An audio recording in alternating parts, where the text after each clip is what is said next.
नमस्कार दोस्तों, स्वागत है आपका हमारे चैनल ज्योतिष ग्रंथ गंगा में। ऐसे ही और वीडियो के लिए कृपया हमारे चैनल को जरूर सब्सक्राइब करें। कलयुग पृथ्वी पर कैसे आया? क्या आपके कर्म अनजाने में कलयुग की दीर्घायु और शक्ति में योगदान दे रहे हैं? कलयुग का क्या मतलब है, आइए समझते हैं। जब इस धरती पर पाप ही पाप, हिंसा, अनाचार, अपराध, असुरक्षा, अधर्म जैसे विकारों का बोलबाला होगा तो वह युग ही कलयुग कहलाता है।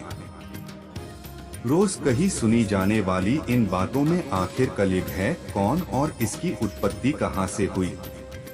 वैसे आप चाहे जो कहें, लोग चाहे जो कहें, पर कलयुग अपने सर पर सारा दोष ले लेता है उन समस्त अधर्मों का जो इंसान करता है। पिछले 3 युगों से उसकी तुलना उसको अवश्य ही लज्जित करती होगी, क्योंकि कहा जाता है कि सतयुग, त्रेता युग और द्वापर युग से अधिक पाप, अनाचार इस युग में उत्पन्न हुए हैं और लगातार उत्पन्न हो रहे हैं। तो ये कलयुग है कौन? इसकी कहानी क्या है? इन प्रश्नों का उत्तर आपको देंगे पांडवों के वंशज वीर अभिमन्यु के पुत्र राजा परीक्षित। इनकी भूल कहिए या मजबूरी, जो इन्होंने कलयुग को पृथ्वी पर राज करने की अनुमति दे दी। यह हमें पता ही है कि हिंदू धर्म में 4 युग आते हैं। आइए इनकी कहानी से आगे बढ़ते हैं। पुराणों के अनुसार सतयुग में पृथ्वी पर केवल आत्माएं हुआ करती थीं।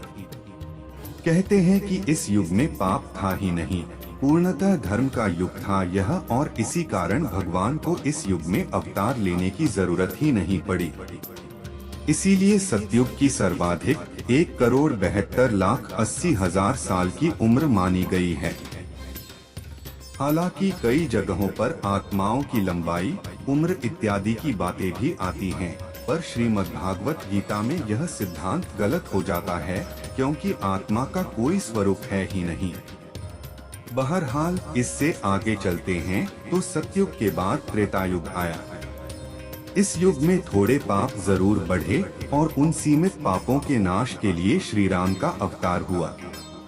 त्रेतायुग में भगवान राम अपने समस्त कर्मों को पूरा करके जीवित ही स्वर्ग की ओर प्रस्थान कर गए और उन्होंने बजरंग बली को आने वाले सभी युगों तक जीवित रहने का आशीष दिया। थोड़ी मात्रा में पाप होने के कारण त्रेता युग की उम्र कुछ घटी और 12,96,000 साल तक माना जाता है। तत्पश्चात द्वापर युग आया। इस युग में तमाम पाप बढ़े। छल, प्रपंच, काम, क्रोध, शत्रुता आदि व्यसनों में काफी बढ़ोतरी हुई। संभवतः इसीलिए सतयुग और त्रेता से इसकी उम्र कम हुई, जो 8,64,000 साल तक मानी गई। द्वापर युग में धर्म पर कठोर प्रहार किया गया और इसीलिए भगवान श्री कृष्ण अपनी समस्त कलाओं के साथ धरती पर आए और पाप का नाश किया। अब बारी आती है कलयुग की, जिसमें धर्म के आखिरी छोर तक, समाप्ति की कगार तक पहुंचने की भविष्यवाणी हुई है। पाप चरम पर होगा तो लालच, हिंसा की कोई सीमा न होगी और ऐसे में भगवान विष्णु कल्कि के अवतार में प्रकट होंगे, ऐसी मान्यता। अब आते हैं मुख्य कथा पर कि धरती पर कलयुग आया कैसे। महाभारत की समाप्ति के बाद महाराज युधिष्ठिर ने सारा राजपाट पुत्र परीक्षित को सौंप दिया और स्वयं 5 पांडव द्रौपदी के साथ मोक्ष हेतु हिमालय की ओर प्रस्थान कर गए।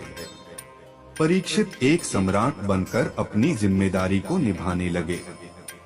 बताते हैं कि पांडवों के हिमालय गमन के बाद माँ धरती व धर्म माता सरस्वती नदी के अलग अलग छोर पर क्रमशः गाय व बैल के रूप में बातें कर रहे थे।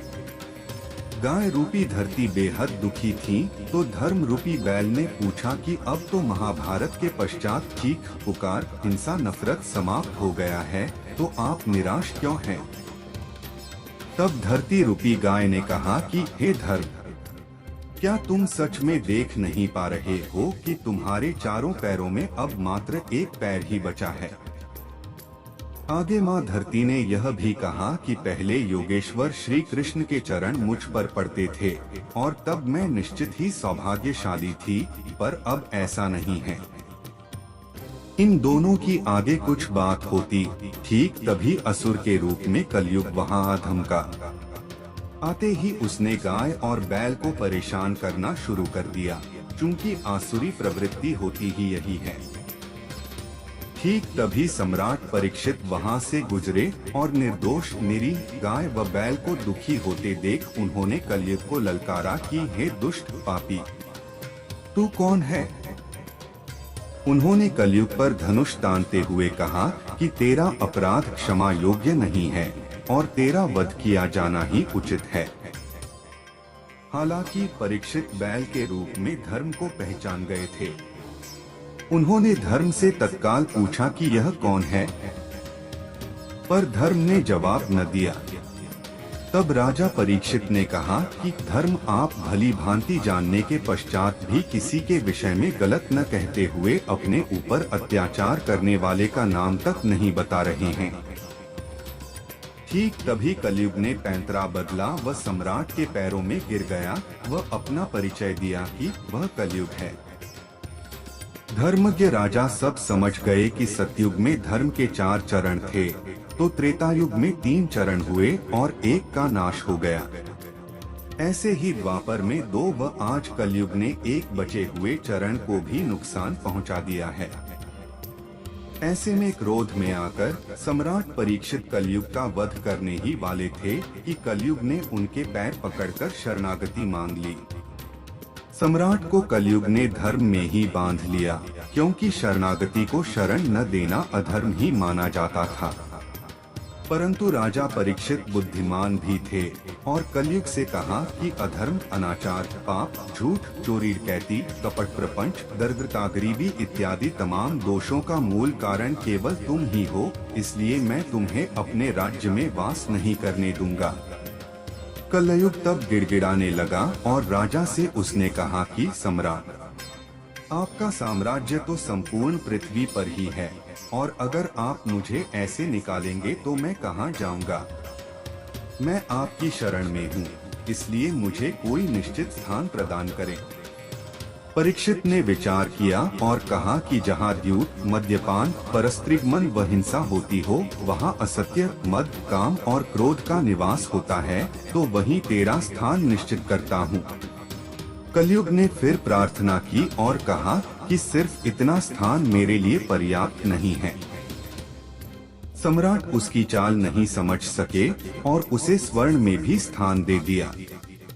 यह सुनते ही कलयुग 5 भागों में बंट गया और राजा के दिए गए अधिकार क्षेत्र में उसका अलग अलग हिस्सा प्रविष्ट हो गया। चूंकि 5वां हिस्सा तो खुद स्वर्ण था और स्वर्ण मुकुट सम्राट ने स्वयं ही धारण किया था, बस फिर क्या था कब कि कलयुग परीक्षित के स्वर्ण मुकुट में प्रवेश कर गया।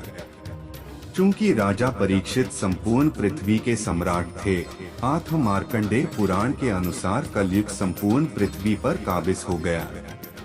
अगर आप जानना चाहते हैं कि इसके बाद राजा परीक्षित का क्या हुआ, कलयुग ने कैसे उनसे पाप करवाए, उनका विनाश करवाया, तो हमें कमेंट करके जरूर बताएं।